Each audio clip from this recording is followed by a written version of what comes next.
In this episode, we'll revisit Richard from episode 58, the Venice Beach episode, and we'll talk about Richard's special relationship with his man cave.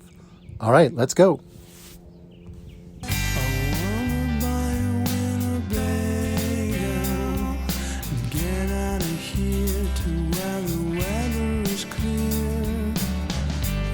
Some coffee and some bagels. Richard, how did this space for you evolve into your man cave? When Diane and I were together, and in the earlier 25, 30 years ago, I had this wild hair up my you-know-what to get a motorhome.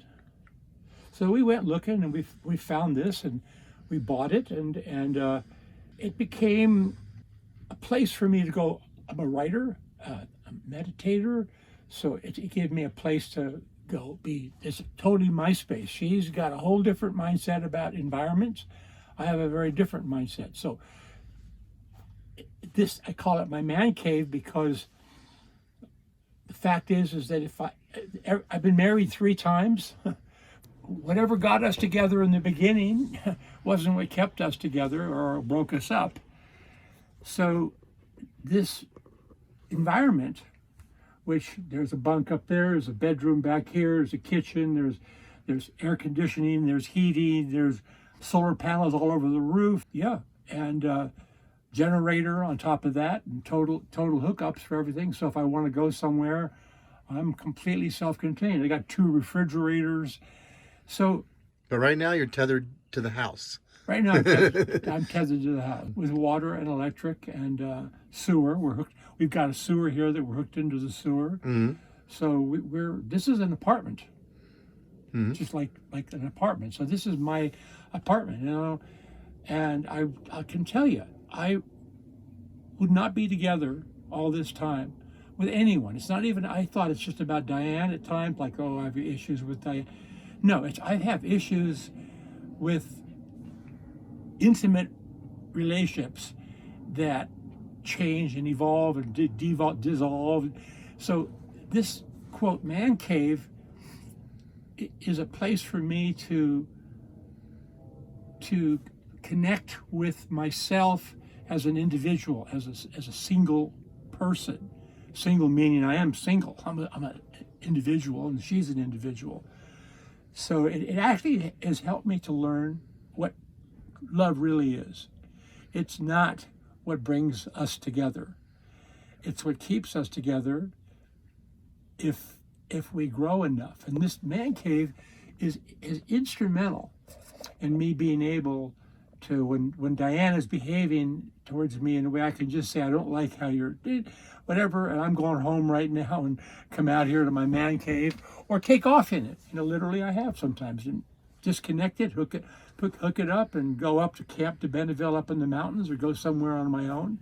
I remember a few years ago, we had a big fight over, who knows, just some stupid thing. And so I stormed out of the house and came to my man cave and pouted in here for a while, and maybe had a beer or 2, or I don't know, I'm not a big drinker. After a couple hours, I get a phone call from her on my cell phone. Says, dinner's ready. And I said, no, I'm gone. What do you mean you're gone? I said, I took off. I took the motorhome, went to Malibu. She comes out the front door, and the motorhome's still in the driveway. She comes and knocks on the door. And I open the door. She says, I thought you said you went to Malibu. I said, I did in my mind. And then I went with her and had dinner, and we had a good evening together and all that. I think that this is just my philosophy about marriage. I think marriage begins with attraction, and then leads to distraction, and maybe even to frustration, irritation, all those things. This man cave has actually made me a better man. And I have people that would vouch for that, especially my exes. The exes would say, I have made peace. I'm a 12-step program person. I used to weigh 340 pounds. This was me at one point. That's Richard at 330, 340. This is Richard at 185. Yeah. Right. So, I've had a lot of healing to do. Yeah. As a human being. I've done a lot had to make a lot of amends. One of the things in the 12-step programs is made a list of all persons that we had harmed and became willing to make amends to them all. I had a big list. And with Diane, it's an ongoing process. Because the step down the road is we continue to take personal inventory, and when we're wrong, promptly admit it. Well, I don't know about promptly, eventually, maybe. She's about the only person I really have to make amends to on occasion, because I will overreact to where she's at. So the amends is, gee, I'm sorry, I know I was off base, I apologize, but also correct myself. When I see myself reacting to her, I say, I'm going home right now. And go here and kind of just process it so that I can understand that my reactions to her are more about me than they are about her. And then I can go back in and be loving towards her. 36 years together with this person.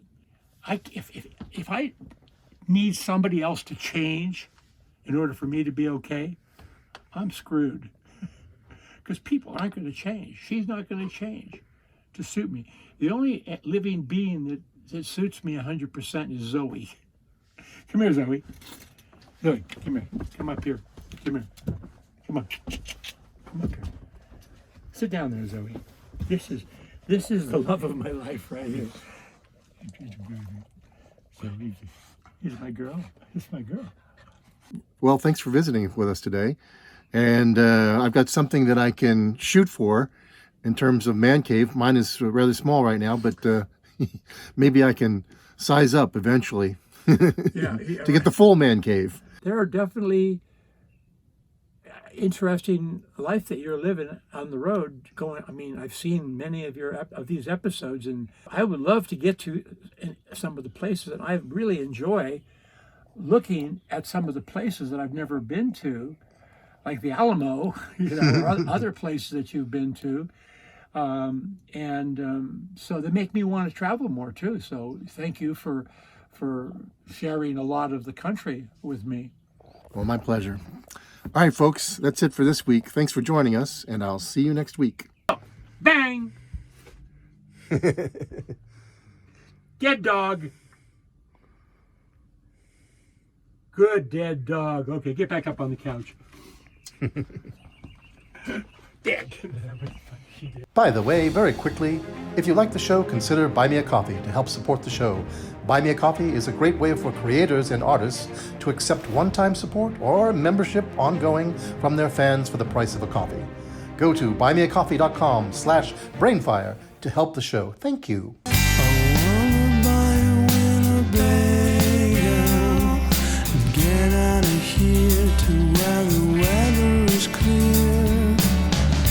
Take some coffee and some bagels and get out of here to where the weather